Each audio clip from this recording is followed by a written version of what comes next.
এই অংশটা সিঙ্গাপুরের গোরস্থানের অন্তর্ভুক্ত চুয়াচুকান থেকে আপনার বাসে আসতে হয়। হ্যাঁ, এটা হচ্ছে চাইনিজ কমিউনিটি।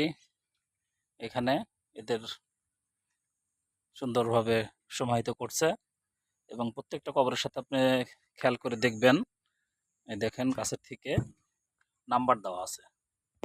এবং সবচেয়ে মজার বিষয় হচ্ছে যে এদের প্রত্যেকের কবর ভিতরে তার ব্যবহৃত সমস্ত জিনিস দিয়ে দেওয়া হয় এবং পরবর্তীতে যখন ভেঙে ফেলা হয় তখন তাদেরকে ডেকে নিয়ে এসে এখানে আপনার তাদের সামনে কফিন ওপেন করে তার ভিতরে মূল্যবান সামগ্রী যা আছে এটা তারা নিয়ে যায়, আর অন্যগুলো সহ পরবর্তীতে এখান থেকে মানে কবরস্থানটা ছোট করা হয়।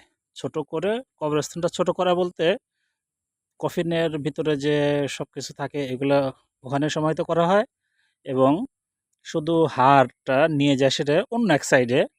আর একটা সাইড আছে, এটা এখান থেকে আপনার ওই দিকে আরও একটু ওই পাশে, এটার অপোজিটে আর কি, ওইখানে ছোট করে ওই হাড্ডিগুলো এক জায়গা করে ওইখানে সমাহিত করা হয়।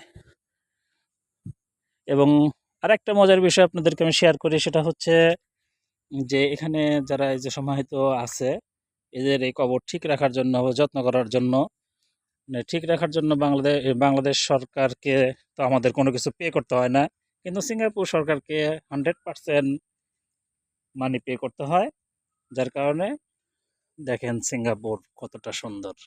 হ্যাঁ, মনে হয় যে কোথাও যেন বেড়াইতে আসছে, পর্যটন এলাকা। হ্যাঁ, দেখে কি মনে হয় যে এটা একটা কবরস্থান? It's good.